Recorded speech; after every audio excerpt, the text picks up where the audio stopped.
Good evening and welcome to another of our amazing series in the Rouse Visiting Artist Program. I'm Gary Hildebrand, for those of you who don't know me, professor in practice of landscape architecture here at the school. And I'm really pleased to be able to introduce tonight's speaker, David Netto. Before we ask David to speak this evening, and he's a good storyteller, so I don't need to make much of an introduction here at all. I wanted to address of his talk, which is here on my right. Now, David knows what we do in this school because he studied here in the late 90s.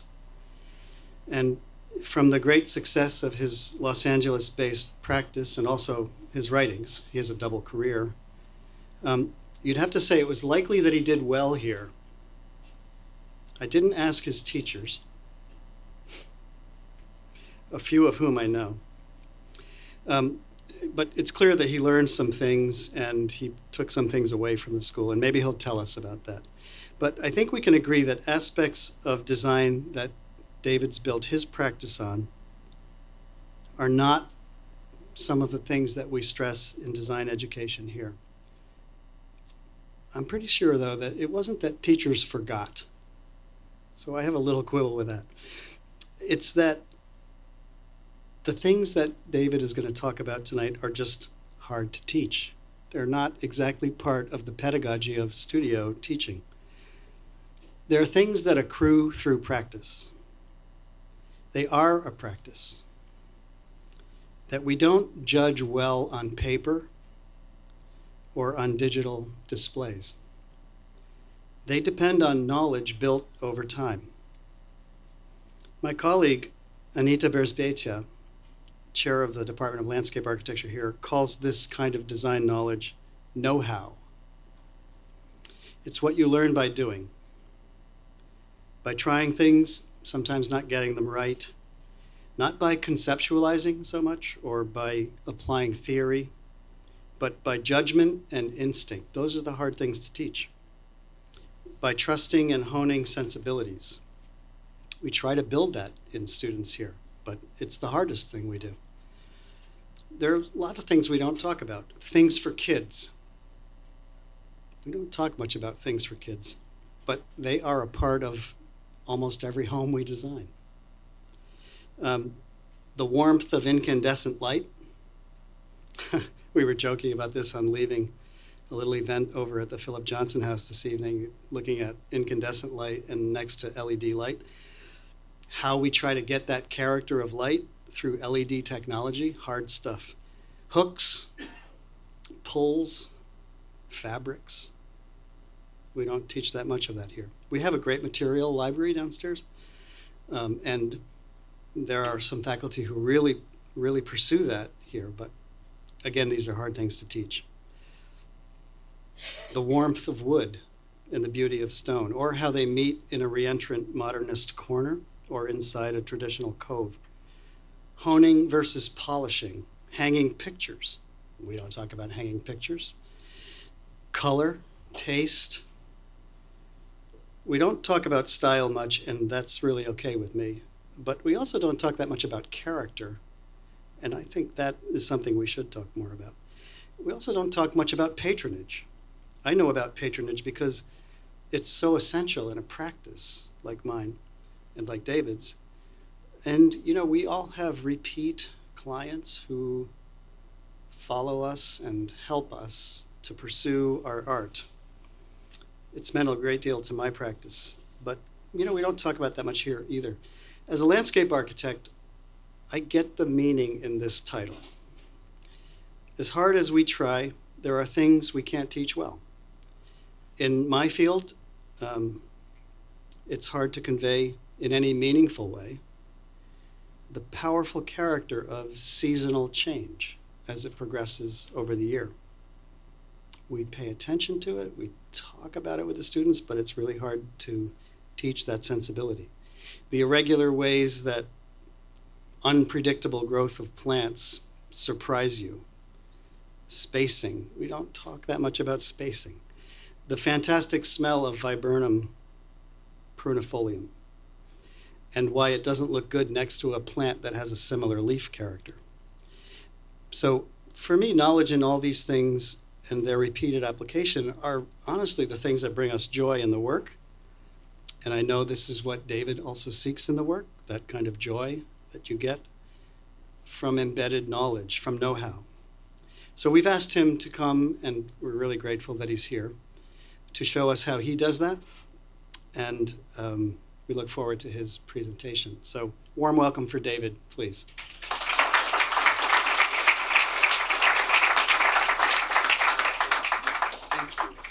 Thank you, Gary. What a nice introduction. I almost feel like I don't need to talk after you expressed so beautifully some of the concepts that I was hoping would go over in this talk. I think that in speaking of incandescent lights and the warmth, I would love it if we could dim some of the lights in here for your sake. I mean, we'll get through it, but it feels like an airplane as it is anyway. But the lighting is now this is getting intimate. My name's David Netto. I'm an interior designer. I did attend the GSD for more than 2 years, and elected not to continue to get my degree because I knew that I wanted to design houses and not really to practice architecture. And I felt very embarrassed about that decision at the time. Silvetti was my advisor. I had great support within the faculty from people like Scott Cohen, who's here tonight, who tutored me in descriptive geometry. In a booth at the Hong Kong restaurant.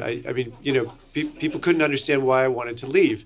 But I left to start my practice, and I've been in it ever since. And tonight I'm going to show you some of the ways that I approach design that I did actually learn to implement from my time here. My education at the GSD was very valuable, and I still do use it. And some of the ways that I never found anybody here talking about, which are atmospheric and have to do with the character of more ephemeral stuff than the plastic art of architecture.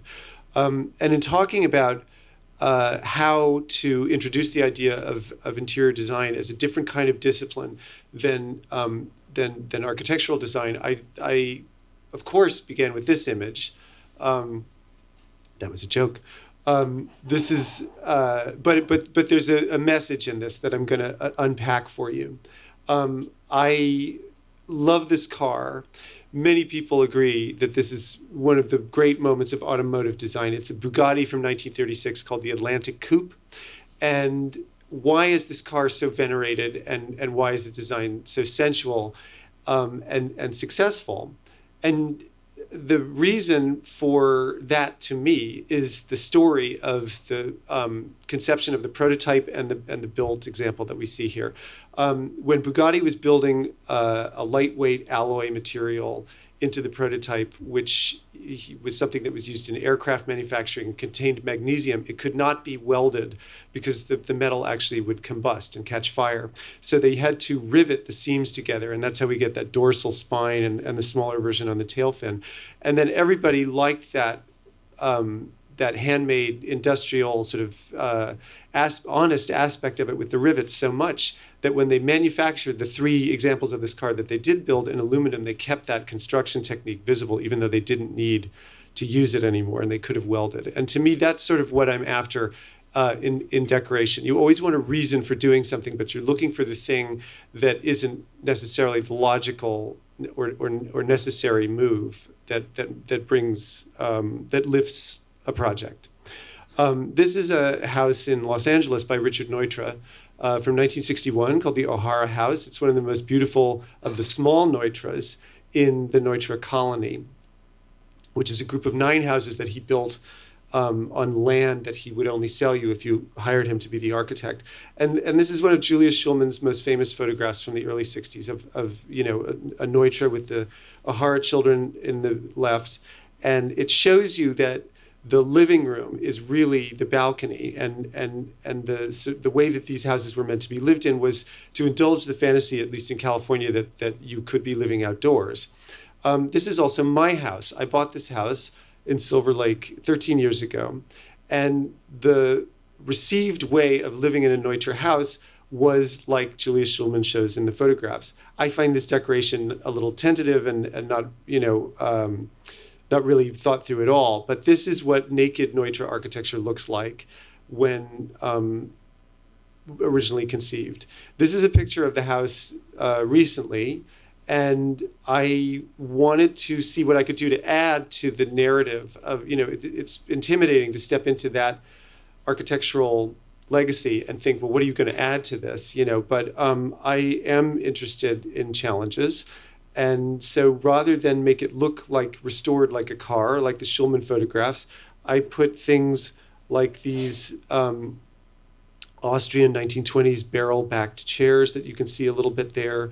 I put a curtain on the outside of the balcony to sort of claim that white enamel floor space for more convincingly as the living room on the inside. And I put the most organic and sensual, sort of reminiscent of Moreau sculpture inside this rigid box to try to dissolve the sharp angles of it. There's Mies, there's Paul Kierholm, and these Kierholm chairs are a bit of Scandinavian, meeting the American modernism of Neutra that I actually have not seen anyone do before.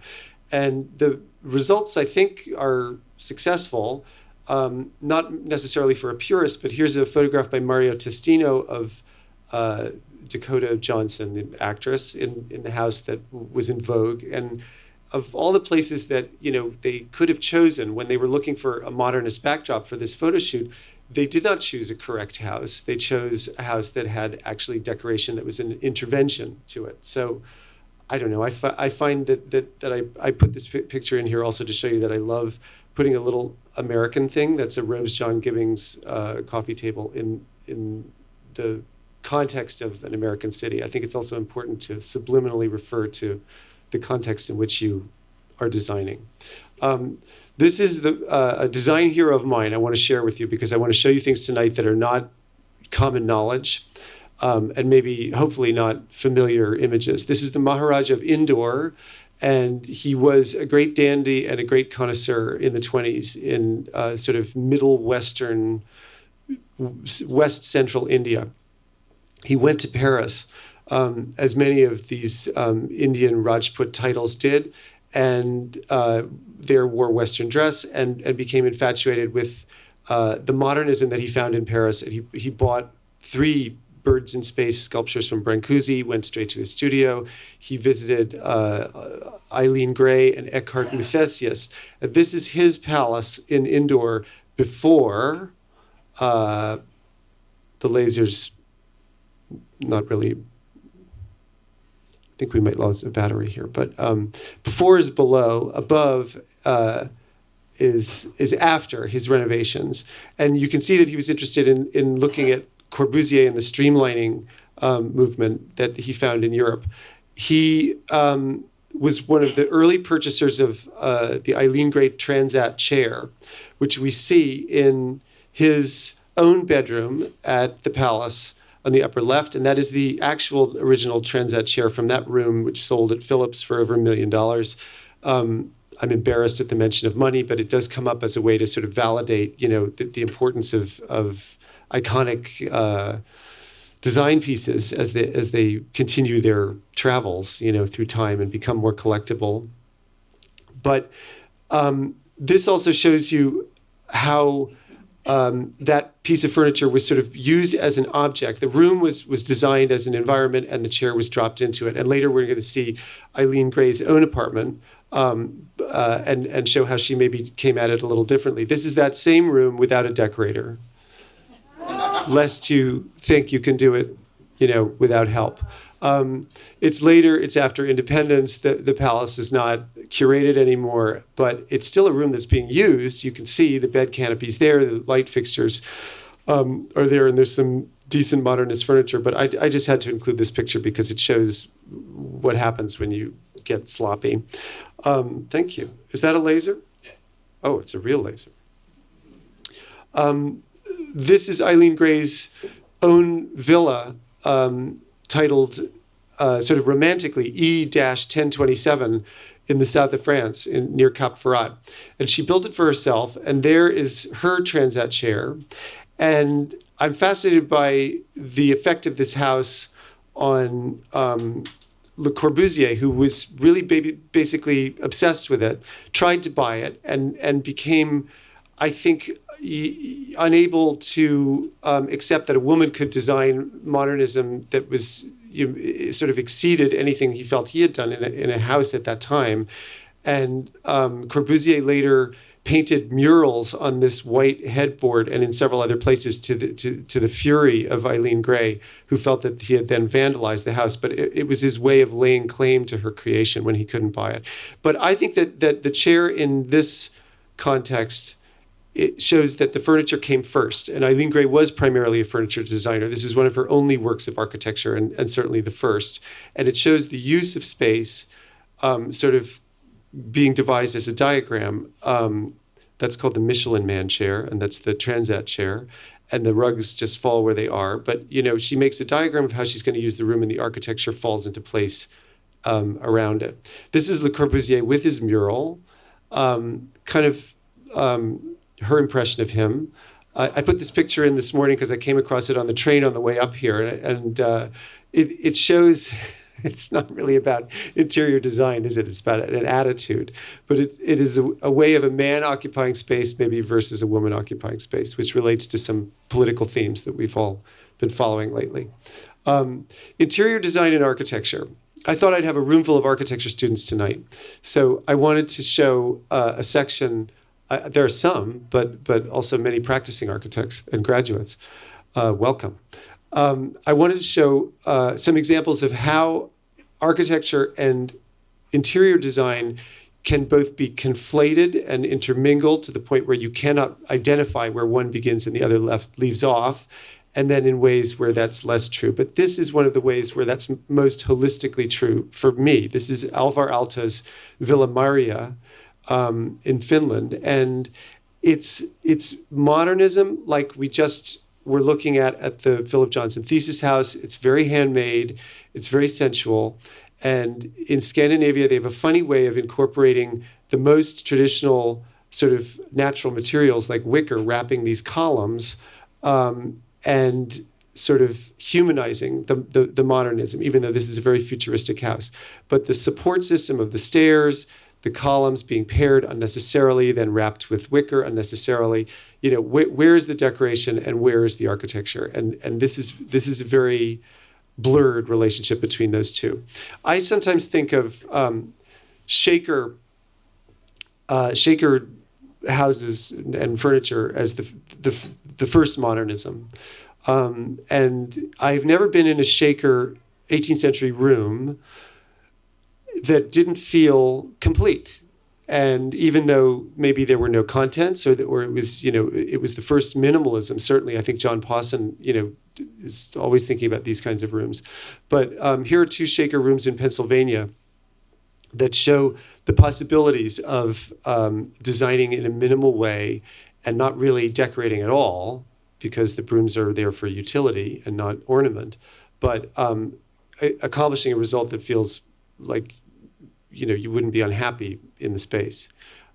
This is a room by a graduate of the GSD, Lee Mindell, from the architecture firm Shelton Mindell in New York.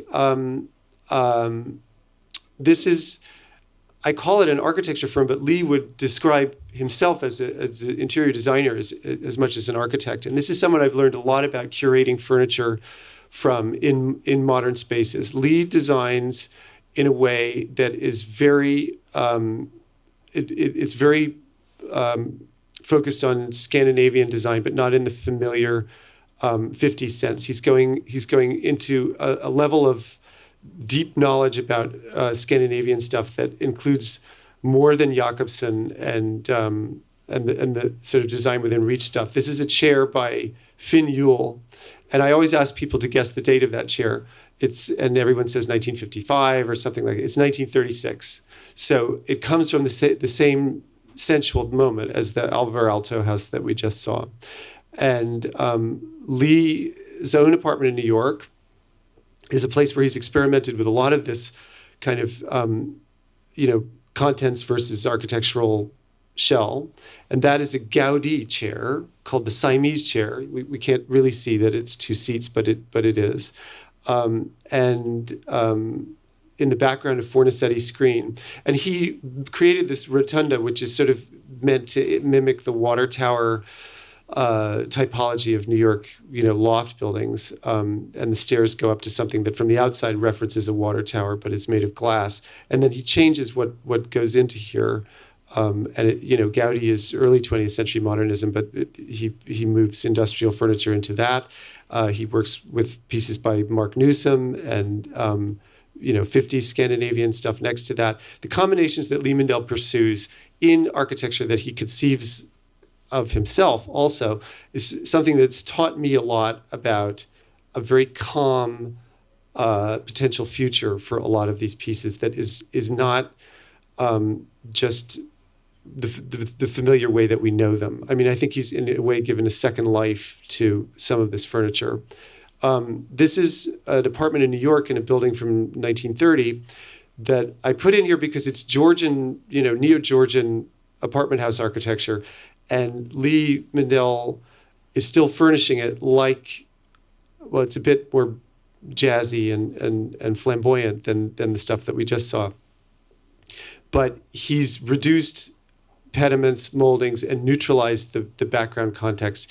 And here he's created a point of view by contrast rather than harmony, which the first three slides were more about. This is, maybe a building that not so many people know by Philip Johnson. I don't think I knew it until I started to write about architectural history for the Wall Street Journal, and I was looking for stories to pitch of things that weren't, the stuff that everybody already knew. And I came across this building by Philip Johnson in Dumbarton Oaks. It's the pre-Columbian art pavilion. And it just dumbfounded me because it was so unlike anything else he ever did. And it's based on the circulation around an open courtyard, which the drawing doesn't describe very well, but that center circle is open to the sky. There's a fountain. So we, in this view from the story, are actually looking through that axis. And in each of these little bays is a vitrine, containing pieces of pre-Columbian art. And I thought about Philip Johnson tonight and starting our evening in the thesis house. And I thought about, what are the buildings that he really tested himself as a sort of sensual designer and not the industrial designer that based on the vocabulary of Mies that we know him as. And this one came to mind as one that's one of the most successful and consequently unique, has no progeny. Come back with me to LA for a moment. This is Richard Neutra, rather severe character, in the roof of his own house, the VDL Research House in Silver Lake. And you could see my house in the bushes somewhere. They were all near each other. And Neutra was very rigorous, very authoritative, and used to take all the furniture out of his houses when he had Julius Schulman photograph them, and then would surprise clients by visiting them years later just to check in on things and see how they had maintained the interiors, which I don't think many people enjoyed, but there was no saying no to Neutra. And, one thinks of him like Mies as a real sort of tough stonewaller. But the closer you look at the VDL Research House and the more you sort of look at the priorities of Richard Neutra's design, I find that he is more sensual designer than we first give him credit for. This entire wall of that back room is mirror, which is designed to reflect. We can make it out in there just a little bit. The double the view of Silver Lake Reservoir and double the light. And this is not something. This is like decoration. I mean, it's something that an interior designer would try to come in and do afterwards if it wasn't that way already. But Neutra was not afraid of those kinds of sensual touches amidst all the rigor of his plain architecture. Here's my house, looking towards Silver Lake. There's a little water there, and I brought this slide to show you that the composition of the building is pavilion stepping down a hill, but that the main message of this picture is that the promise of the house that you are actually going to be in the living room but outdoors is something that really is only fulfilled by furniture. So if an architect feels that they can deliver that without somebody sort of closing the deal with how the furniture plan makes it come true. I think that that's sort of a long shot. And I thought about what Neutra intended. I thought about what I could add to it. And one of the things I did do was furnish this back patio like the real living room. Jumping centuries, because the degree I did get was in architectural history from Columbia before I dropped out of Harvard. This is a Scion house, a big English country house by Robert Adam, which is a renovation of an existing earlier sort of castellated building in the neoclassical style. And Adam, in 1760s is highly obsessed with symmetry. So he's looking to create a square room like a Roman colonnade, with complete symmetry inside a space which, because of the older dimensions of the castle that he's working in, is actually a rectangle, and the windows are off center, and then you have to deal with the stair tower and all of that. And he does that by sort of inventing a column screen, which is the third. It's two rooms within the room. It's the real room, which is rectilinear, and it's the fictional room invented by Adam, which is the square within that. And I really thought about this room when I first saw how it behaved the first time in plan, and I thought, what can I learn from that? And one of the things that I've done that I think is sort of an application of that formula in a modern context is when I find a room that's too small. The whole room was not including this soffit, which I created. I sometimes chop it into bits, and I have a third as the fictional soffit and veneered alcove, and 2/3 as the space in the room that you actually use. But if you didn't do all of that and drop the soffit and change materials, you would just think, oh, I'm in a bedroom that's smaller than I wish it was. And this way, you've distracted by the use of finishes from a fundamental spatial disadvantage. And if you saw those two images together and I wasn't explaining it, you'd know all of that, right? The atom and the veneered wall. I was worried about dwelling too much in opulence. So I brought a picture of one of my favorite rooms, which is Louis Armstrong's kitchen in his house in Corona, Queens, which is a museum now, and you can visit it. And it's one of the great sort of secret museums of New York. I think that this room has every ounce of the potential to make happiness and the sophistication and boldness of palette that we often associate with much more sophisticated designers and users. Louis Armstrong had bold taste, but it really, there was no outshining his own character. And so the potential of a room to be a portrait of its occupant is something that I'm pursuing as a designer all the time. This was a gift to his wife, Lucille, but I come back to this room again and again, and I think if we didn't have a lot of money, and if we had a tiny space, and if the only thing we could do was buy a compact stove, and what can we deploy? The answer in this case is color, and the sort of sophisticated zone of white sliding Formica doors there, and the intimacy of scale is forgotten. I like to play things not up the middle, and I only show opposites next to each other. So it is a complete jump in scale. This is one of the most successful rooms, I think, in America, which is the Seattle Public Library by Rem Koolhaas, which has its origins in the GSD. Rem was teaching here, and Josh Ramus, who was a student here when I was here, was the person who made him aware of the competition for this, which obviously he won, and delivered one of the great modern buildings in America. I think this room is successful way beyond just the Rem architectural, web-like glass shell, and the way the bookshelves behave and the furniture plan is designed is a big part of why it really is the living room of Seattle. And so I like this in the atmosphere and use phase of our evening to show you that kind of modernism can be a happy making place too.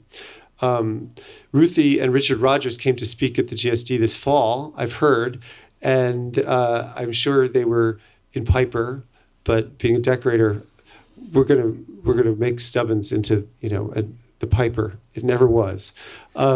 This is the River Cafe by Richard Rogers. It's Ruthie Rogers' restaurant. And for all I know, she showed it to you already. But I just had dinner in it in London last week. And now that pizza oven stove in the back is painted bright red, which is a very Richard Rogers thing to do. And so is the pipe. And this is a room where, it's known for its atmosphere. Everybody wants to be there. And yet, this is a sort of ferocious, groundbreaking modernist character who created it. Why is he able to conjure such a sunny atmosphere? And I think that the answer is because of the colors and because of the lighting techniques. This hut is actually one of my favorite buildings to talk about. I think it's one of the most telling buildings to talk about and sophisticated buildings to talk about. It's Le Corbusier's only house he ever built for himself, called Le Cabanon, and it's on the same property almost as the Eileen Grey villa that we looked at before. He didn't get to buy the Eileen Grey house. He later, 20 years later, almost built this small house for himself, which is one room and did not have a kitchen because he was close enough to the owners, the proprietors of the restaurant L'Étoile de Mer that next door, that they took all their meals there. But in the axonometric drawing, you see that this guy, who we know for Ronchamp, for the Carpenter Center right here, for these huge sculptural sort of brutalist creations, when it came time to make his own environment, made something extremely intimate and sensual and specifically wooden by choice. The only furniture in it are these two crates, which were based on wine crates, but they aren't. I mean, they're interpretations of that. And I think it's an interesting thing to compare with what I was trying to say about the Eileen Grey house, because like that, it's clear that the diagram for this room came first, and the placement of the windows and the sort of elevation aspect of the facade fell into place after that. So it's a building conceived abstractly and diagrammatically, a little like Eisenman, and then given its visual identity afterwards. One day in 1965, Le Corbusier, he was an obsessive swimmer, took his daily swim and swam off into the bay and never came back.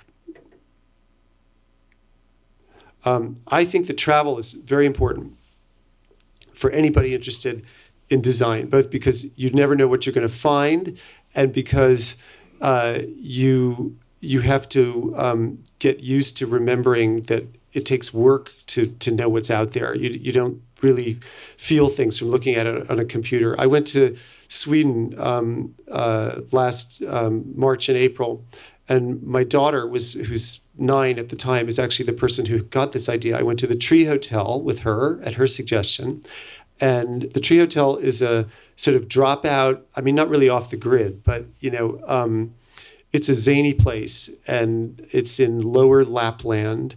And the proprietor has bought a 1930s Swedish nursing home and then built 6 rooms that have a theme. This is the bird's nest, and there's a UFO and other things. And he is really a patron of important modern architecture on a very miniature scale. And I want to write about this guy. I don't know how I'm going to do that, but some of the most exciting contemporary architecture that I have found is at this hotel in Luleå. It's about an hour away, where Facebook has a huge server plant. And I asked why that is. I thought maybe they wanted the Swedish workforce. Exactly. And I love that answer because it seems so environmentally optimistic. They don't need to cool the rooms. It's colder there many months a year than it would be in another part of the world. These are my children asleep inside the bird's nest. And when you're in it, I mean, a picture is very hard to take of this.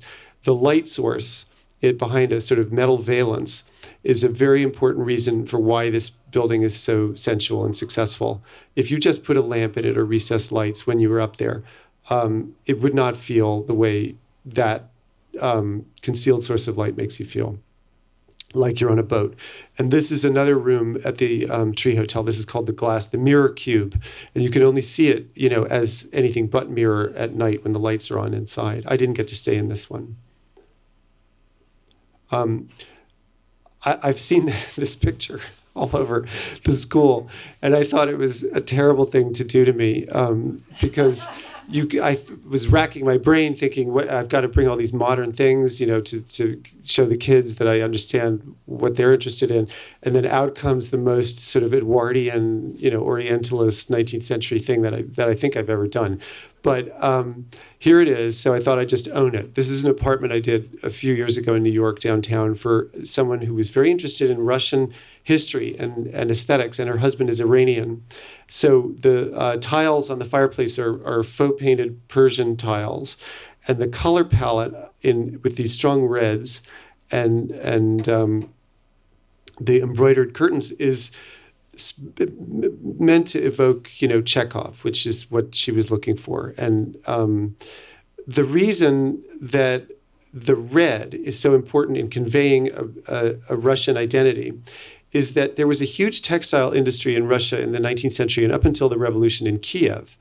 And it produced these red quilts and embroidered cloths that we think of as Russian peasant dress, components, and Soviet flag red and so forth. But why was that color there?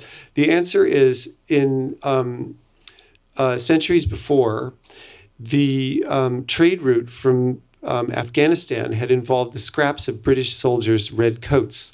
And they made their way to Kiev through Khyber Pass and all of that, and then were incorporated into patchwork textiles.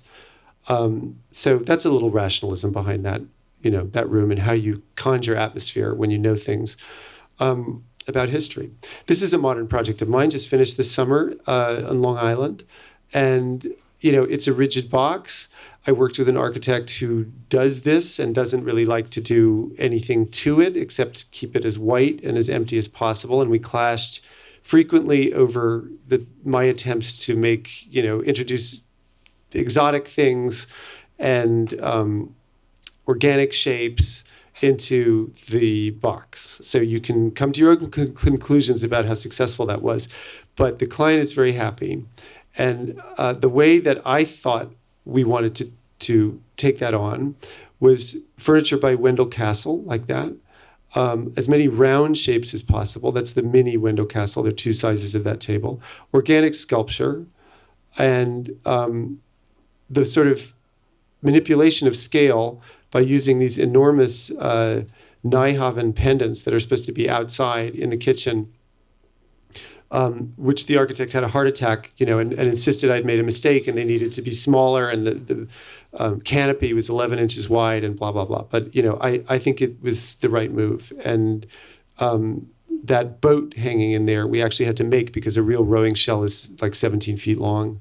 And we had to make a 2/3 scale version of it that would actually fit in the house. Anyway, this is my attempt to animate, an orthodox modern white box with beautiful wood finishes, but very much about the plainness of modernism. This is the bedroom, master bedroom in that house, which had the same problem as the bedroom with the soffit and the veneered alcove, and the room is too small. We gave all the floor plate juice to the living room. So the first attempt to resolve that was to make this dressing room a sort of cube object. And that became a color, and then it became veneered. And then I thought, well, you know what? Why don't we grow that wall up on the outside wall where we actually didn't think we needed it, and it'll become the headboard. And so it'll be as if we started with that, and then the headboard grew out and unfolded like a piece of veneer origami, and is now 3 planes of the room. The other side of the room, the view from that point is just of a white wall, and you don't remember that this room is not as big as you wish it was. The view helps, but also the introduction of some 18th century furniture, which is totally unexpected in this architecture, also helps. 2 devices that I have found are something you can use to lift things is to repeat outside what you just did inside. So the outdoor shower is in the same layout as the interior bathroom shower. And this sense of doubling again, but in a different external context, is just a successful way to design things in a way that implies that you've really added something that wasn't there before. Sectional diversity is another way. You can unfold a house if you provide one slice of view vertically in a house that's very much about horizontal views. These are some glimpses of the inside that show some of my favorite objects to include in this kind of white box modernism. There's a Charlotte Perriand chaise, Tokyo chaise, the sculpture that you saw from a distance before, and then this art print that used to belong to Louise Nevelson. I'm always trying to put sensual shapes in sharp-edged boxes. Another real pain in the ass is to try to make young or relevant is Tudor and Elizabethan architecture. And this is a house in Los Angeles, which was from the 20s in a style that is unkindly referred to as stockbroker Tudor. And it's really hard to not end up with Rebecca. And I took it on as a challenge that, we're just going to have to figure this out because these people could not be in there, as Elizabethan, characters. So the furniture plan is surprising for the room. These two chaises longues facing a sofa. That was the screen behind them, which conceals a sort of modern alcove that has furniture based on Dupré-Lafont and a table from Design Within Reach that's a copy of Prouvé table. But here is another one of those chairs from 1936 by Finn Yule. It's a pair. This is not an expensive room to furnish. It looks like it would be, but the main mission was to whiten it and brighten it and then distract you with so many components from different eras than the architecture that you didn't really remember that you were in a leaded glass Tower of London environment. And one thing that's probably not noticeable that I think means a lot is I took out the linen fold paneling, which you see here, which was continuous across the fireplace, and made that sort of painted empty zone above the fireplace to hold the painting. This is another room in that same house. This room is tiny. I like to paint a ceiling dark in a tiny room. And then I had the problem of it getting very depressing in there between the dark brown ceiling and the old master painting that we liberated from a heavy Baroque frame. So this painted stripe was the solution to that, which is sort of a Mexican jail detail, but in a very elegant room from the top down. I think it's successful. But people forget about the potential for ceilings. It's actually the biggest wall in the room. Some designer once said that, and I never forgot it. This is a house in Long Island, which was an interesting design challenge because it was a hexagon from 1980s. It was a collection of hexagons on stilts. So post-renovation, the facade was completely reinvented with new casement windows and so forth. But what I really want to talk about is the plan. And this shows the CAD plan of the house as it is finished. And this shows me working out the furniture plan to try to animate these extremely sort of bizarre, geometries of these rooms, and find a way to reinvent them. The pie wedge shapes of these three smaller bedrooms were actually the way the living room was too. There was a kitchen, like a pie wedge. This system of dividing up the hexagons had happened again and again. So I cleared that out and made it empty and tried to create, an axis with this stuff arranged according to the fireplace, but lengthwise that way. There is a TV room and study. There is a living room. There is a very strangely shaped sofa that goes in this TV room. And then there's a top floor, which is like a lighthouse, which doesn't have any divisions at all because we took them all out, and that's the master bedroom. This is the living room.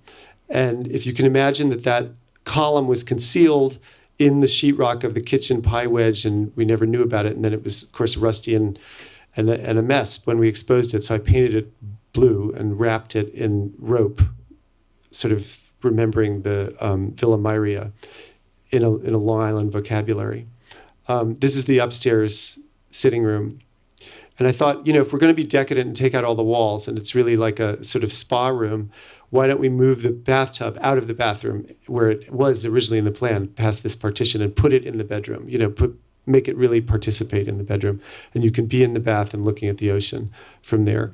One of the ways that you want to cue people how to use a place is color. And when you encounter confusing cul-de-sacs or, a multiplicity of doors, and you don't know how to tell people where they should go, that's actually a great way of saying this is one child's room, this is a guest room, this is another child's room.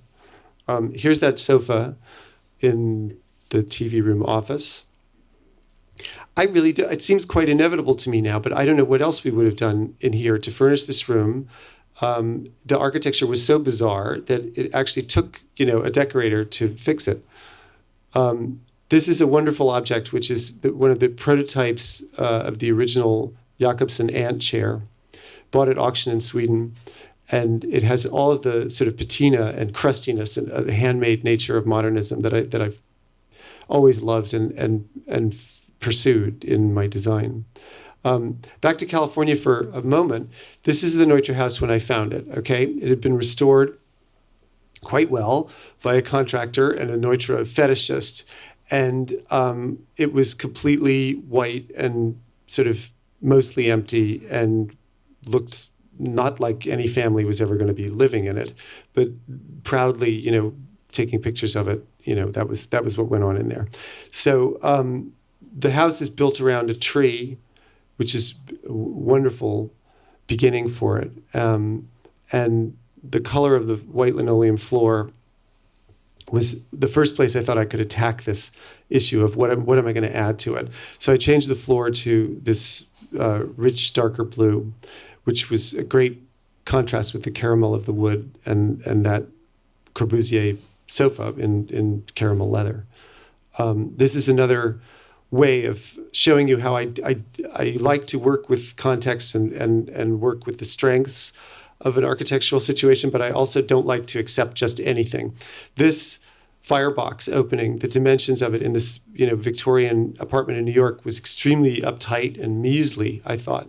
So I designed a mantle that ignored the dimensions of that and is giving you the optical impression that the fireplace is something much bigger than it is. And this is a brushed stainless steel insert so that we don't feel like we're completely period Louis XVI and it keeps it a little young.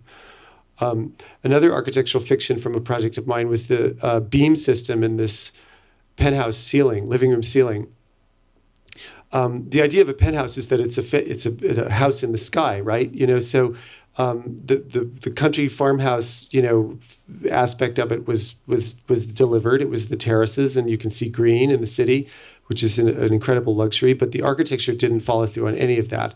So I introduced these beams that are limed oak, and they're also a great way to sort of make the ceiling lights be less obvious. This is a headboard. It's an upholstered wall in a tiny, tiny, tiny room. But instead of making a bed with a headboard, I made the whole wall the headboard, and the softness of that, doubles as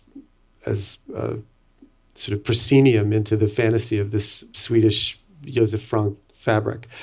This is a very interesting room to me, but very subtle, and I hope you get it and like it, because it cost a lot of money.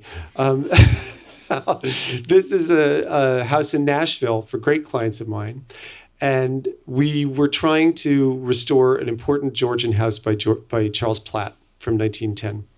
And it was just getting a little old lady-ish sometimes, a little correct. The architect was obsessed with Platt. He's someone I work with a lot. And American classicism is a wonderful thing, but these were young clients, and I wanted to do something a little bizarre amidst all of the correct stuff. And so this paneled room that the architect designed, I suggested we do hand-gouged oak in all of the flat surfaces of it instead of just flat veneer. And I got that idea from Jean-Michel Frank's Lau Lau Hotel in Patagonia. And if you look at these closely enough, you can see that the hand-gouged oak is in all of the architectural. He gets that device from African furniture, certain furniture in Mali, that he used first to make a cabinet out of, and then there was this full architectural envelope. But that room, when we were making it, and there was only one person who I could ever find and who could make it in New York, a French craftsman, the flat panels started to split when we only carved one side of it. And the wood would crack. And so the guy who did it had to carve both sides, even the invisible backside, to keep it from splitting. So it's twice the work that it looks like. Here are two of those chairs in another project of mine from the hotel that originally were covered in antelope skin. But I love Frank, and I was fortunate to get these funded. And this is a big living room in a house in Long Island that I did recently that was published in Architectural Digest. I did a lot to this room. I'm not sure that I'm able to explain it just from this image, but I will tell you that the fireplace is set into a Venetian plaster chimney breast wall. I wanted there to be a large, strange, sort of totemic object, a mysterious intervention in all of this Hamptons wood. And the wall wraps the corner and goes into the dining room. So there's no conventional door with a casing there. You're moving around this like a big Richard Serra sculpture, and it's much darker than it appears in this picture all the time. So that's my attempt to introduce something modern and strange to this beach house. I have a few copies, if anybody wants to see it, of my new book, which I've just come out October 25th on a French designer called Francois Katroo. Much more talented than me, didn't need any school at all. He was invited tonight, didn't come up. But Katroo is now going to turn 80 years old in December. And one of the things that fascinated me, knowing what I did about his work from following it in magazines, was its range. This is his first project from 1968, which is a amphitheater fashion showroom. I mean, the seats are to watch a fashion show for Mila Schoen in Milan. And he had never trained or worked for any designer or architect. And through a society introduction, the woman, I guess, took a shine to him and said, will you do this palazzo that I want to be modern? And he locked himself in a hotel room for 3 months and did this project. His own apartment, which came out soon after that and was much photographed in 1971 in Paris, had, this is the Mila Schoen reception part of the showroom on the left, and this is Katroo's own apartment in Paris from the early 70s, has these undulating banquettes on the walls, and plants are the main furniture. And I didn't really know how to describe this. I mean, it's very groovy and cool, and we know that it exemplifies that Stanley Kubrick 2001 era. But he came when we were doing the captions and said to me, I remember why I did this. It was the late 60s, 68, 70 in Paris, and everybody was against everything. This was the time of the student riots. And without realizing it, I was against everything too, against furniture, against objects, against bourgeoisie. So, instead of a coffee table, we have a cube. Instead of a sofa, a cushion, and no commodes, only volumes and art. And so, that explained and decoded this room for me. Katroo is much more innovative than he's been given credit for. And this is a stainless steel fireplace mantle that is the first time that kind of modernism was combined with an 18th century object on the cover of this book from 1974. His mid-career work is, here's the range, right? Remember I said there was range? This is probably 1983. It's his own dining room in Paris. And it's a very rigorously historical evocation of the Persienne Fontaine drapery at Malmaison for the walls, lots of mahogany French 18th century furniture, and yet he's got a toe in his times because this carpet is completely Memphis postmodern. It's a wall-to-wall carpet that's illusionistic octagons of marble. This is a later, I think 2000 or 2003, room in Paris by him where he's still using antiques, but somehow we end up with a modern room, a younger room than, let's say, than an antiques-filled room. And when you look at it, you realize it's because of the palette. He's taken out the rich colors that we associate with the 18th century and these shapes and boule, like the desk and Louis XV, and no dark greens and ruby reds. It's all bone and beige working its way up to white. But the real thing that explains the point of view about this room is when, he said they were great collectors and they had a great collection of carpets as well as everything else, but we didn't use any of them. I said I wanted to use straw rugs because the room would just become too heavy and opulent if we had that furniture and Renaissance, objects, and then also fancy carpets. So the rugs are all straw. This is Katroo's own apartment. When I went to see him in Paris, I thought I was going to see something like the dining room, full of mahogany. And this is the way he's living now. He's gone back to being young again. He's gone back to the 60s. And so the modernism of this Rana Rad desk is what, and the sort of diagonality of the furniture plan is what he's interested in pursuing now. This is another view of that room.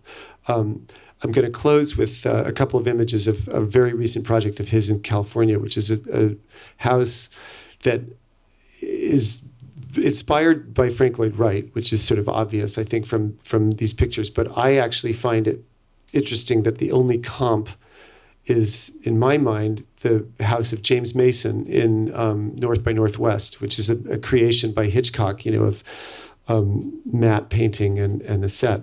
The furniture inside the Frank Lloyd Wright-based gesture of fieldstone walls is European. This chair is covered by Royer, is covered with chamois, goat chin hair, and this is a Vladimir Kagan sofa and a Royer polar bear sofa. But in a nod to America, because this is Los Angeles, we have two Nakashima chairs, and with the innocence of American wood, made in Pennsylvania. The undulating carpets and the amoeba-shaped sort of, furniture groups is something that I think he uses to relieve, the strong orthogonal lines of the architecture. And I asked him about the tree. Was it your idea to make the tree such a prominent feature in the living room? And he said, yes, there was a window around the tree, but it was touching the house, and the window was all divided panes of small lights, and he wanted to make it really invited in to participate in the room. And I thought, where have I heard that before? It's my own house with the Neutra tree. That was the first gesture of the composition of that house, was building the pergola around the existing tree. And so, without knowing that was a really California gesture, in the Neutra canon, Katroo came and thought up the same thing himself and sort of put this tree in a terrarium, but you feel like you're in the room with it. I didn't want to end with somebody else's work, so here's me. We're going to die with our boots on. That's the nature of the job, architects too. And I'm presenting in London last week to a client. It shows the mess that I have to carry with me for these things. It shows the diversity of furniture and samples and elevations that I render on top of CAD drawings to show shadows and atmosphere, some carpet samples back there. But what I think it really shows, and why I brought it to end on, is that you have to take them where you want to take them. You have to always be trying to tell them a story. And I'm on my feet, not putting a piece of fabric in someone's hands, but trying to tell them the story of this house. And I hope I haven't bored you with my story, but that's what I got. So thank you so much.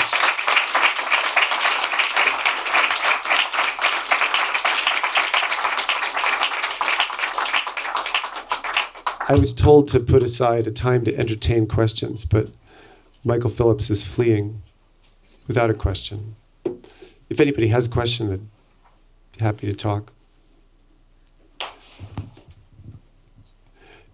Shoot. The gentleman, front row. Yes, Harry Allen. I'm a fellow from the Hutchins Center. Wow.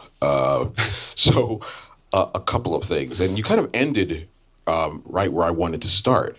That is, I think if you're not familiar with interior design or interior designers, your vision of them might be the ones you see in the movies of, the... Franck. Yeah. Yeah. Exactly. Yeah. Walking around with his arms crossed and pointing out how horrible everything is. They're out there. I guess. And I was really curious if you could just talk about how you source the things that you're going to use, whether it be chaises or lamps. Are you walking around with images in your head or in your laptop or on your tablet, or are you how do you actually do the work of saying this is going to go there? Is it from your knowledge of these materials? How do you become aware of things that are coming out? What's your catalog when you're working with a space? I understand. And then the second question is, if you could talk as to why you think it is that interior design, or design, as these subjects are exploding, is not taught here at Harvard. That is an explosive second question. The answer to your first question is, I find that if you know your business, you know exactly what you want to do for a house and for a client, even more so than you may be wanting to let on, because it doesn't look like you've listened sometimes. If you just immediately, if you knew that fast, then you didn't look at my portfolio clippings of images, then you didn't ask me what my favorite color was or whatever. But the main part of this job that's important is confidence. You have to have the confidence to get into character and invent the story, the history for something that you have to invent this stuff for people. So whether they may be completely aware of that or not, you know immediately, if you know your business, what you want to do. And you have a vocabulary of sofas and shapes and rooms in your head that this refers to, that, I've been autopiloting, collecting in my head for years. How do you know that what's new is something that the internet has helped with immeasurably? And the way the internet has not helped with doing interior design is that now everybody knows the price of everything, or they think that they can do better than you, and they think they're going to tell you what they want before you tell them, which is a big no-no. To lose control like that. But the advantage of the internet is that you really can look up what's happening at the Milan Furniture Fair. You can find out that certain things like those wine crates in Corbu's cabinet have been reissued by Cassina for $600, whatever. But that's harder. Keeping hip to what's new and coming out there is harder. Well, that's what I meant by travel is so important. I don't think I ever learn as much as when I get out of the building and pound the pavement. You walk around and go shopping, and then you go to Europe and you see what's happening there. You're never going to learn that in your office on the internet. Why is interior design not taught at the GSD at Harvard? I think that architecture has traditionally looked down on this discipline as something insufficiently rigorous and intellectual. My experience at Harvard when I was here 20 years ago was that nobody talked about furniture plans, the role of furniture plans in how a building would be used. Nobody talked about lighting's role in atmosphere. There was this sort of fetishism about the iconic potential of shapes of buildings, that because Frank Gehry, and Toyo Ito, and these guys had done these tremendous civic projects that there is that career waiting for somebody, but I knew that my voice in design was going to be houses, residential architecture and decoration, and the atmosphere is key to do that successfully. But I hoped, that things would change, and it seems like they sort of have. I mean, if I'm invited here, that's a great sign, right? Thank you for asking that. Yes? I wondered, when you described the house in Long Island, I think it was, that really you struggled with the architect about the interiors. And I'm wondering what he was thinking was going to happen in that space. Was anybody going to live in that Excellent space? question. Well, you know what? That was a manifesto building. I wasn't working with that architect. That house is from 1980.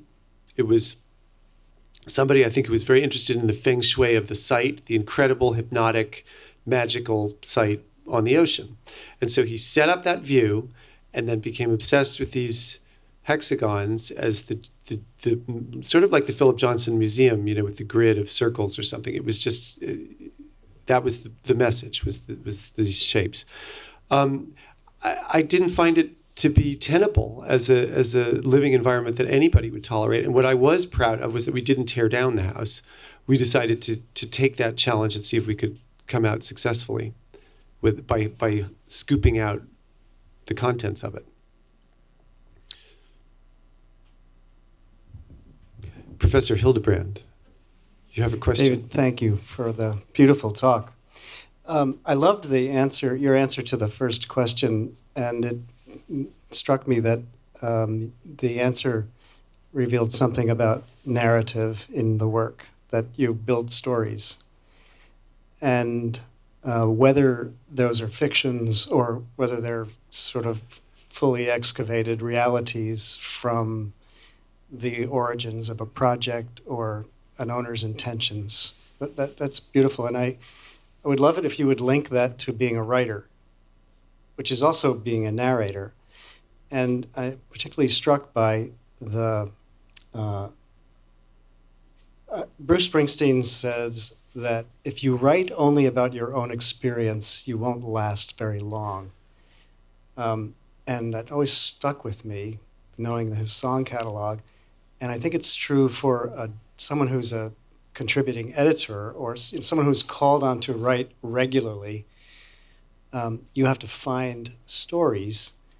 And what I think you've done is you've woven your respect for those who come before you in architecture and decoration into the root of the work itself. Your projects are real interventions. They push against the orthodoxy or the mania of the architect who didn't want a decorator. And so what you do is somehow you combine your respect for the origins and your own your predilection toward building a story and making something whole out of the both. Question. Thank you. Yeah, I sometimes wonder if I shouldn't try to have a signature style, because that would be a scalable, marketable, easier thing instead of starting all over again, inventing the stuff for every project. But I think if that was going to happen, it would be here with me already, and I can't do it that way. So what I like to do is to try to add to the history of what has taken place already with the Neutra house, with the beach house, and it means you respect what you arrive and appraise as the reality. But what are you going to try to contribute that adds to that history? And you can't succumb to the deification of something that is important architecture. It may not be the way somebody wants to live in it. And the person who hates the inside of my house most is Richard Neutra's son, Dion, who lives nearby. And all the Vogue covers in the world don't matter to him. I mean, he just wants it to be the way he has one idea of how that could be. And an interesting snapshot. Yeah, my house that his father was. That's the idea. His vision is the one that his dad implemented. Correct, in the early black and white photo with the children. But there's a documentary called Concert of Wills about the building of the Getty Museum and Richard Meyer's epic project. But his interaction with Thierry Despont, who was designing the 18th century French decorative arts galleries, which is a major component of the Getty holdings. The Getty did not want white boxes holding 18th century furniture. They wanted to have the complete environments. And Meyer, great as he is, does not believe that there are any other colors in the canon, the vocabulary to be drawn on for this project than black and white. Basically than white. And he and Terry really get into it. And there's even more brutal scenes between him and the landscape designer. But Bob Irwin. But that stuff, it tends to be a tussle in the middle, but I really can't think of a time when it hasn't ended well. And the architect, even if challenged and frustrated by my outre suggestions, in the end, sees that it's turned out well and tends to agree. I'm still working on Dion, but he's 90. It's harder to change people's minds at that age. Yes. Dave, I have a question. Tim. Having just been through the Philip Johnson house, if you had some thoughts about what you might do there, if you, or even at that point, maybe you're still like taking it all in, but. You know what? That's something that I think is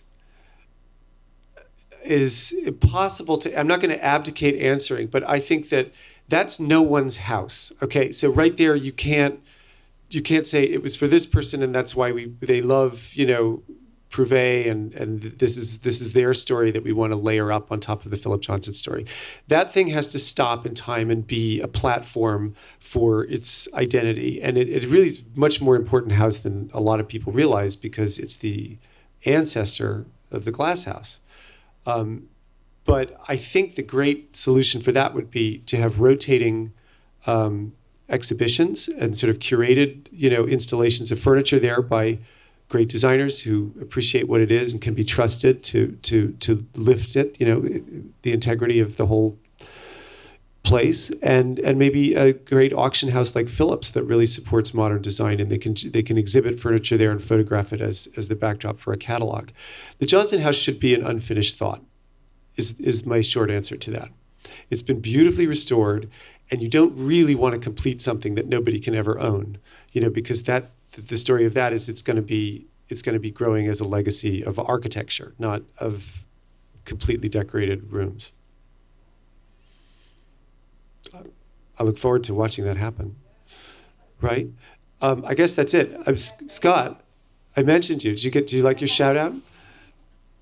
It's really exciting to be back here. I just want to say that I don't think that anybody. What? Oh, now you want to talk.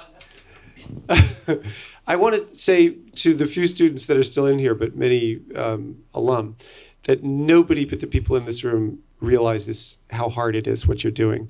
I had a friend who had done basic training in the Israeli military and then gone to the GSD, and he said that the GSD was harder than that. And the sleep deprivation and the incredible work hours that you put into getting this degree, have my complete respect, whether I'm a decorator or, failed group attempt to graduate from here. And I sort of, it was important to me to come and say that. Thank you for having me.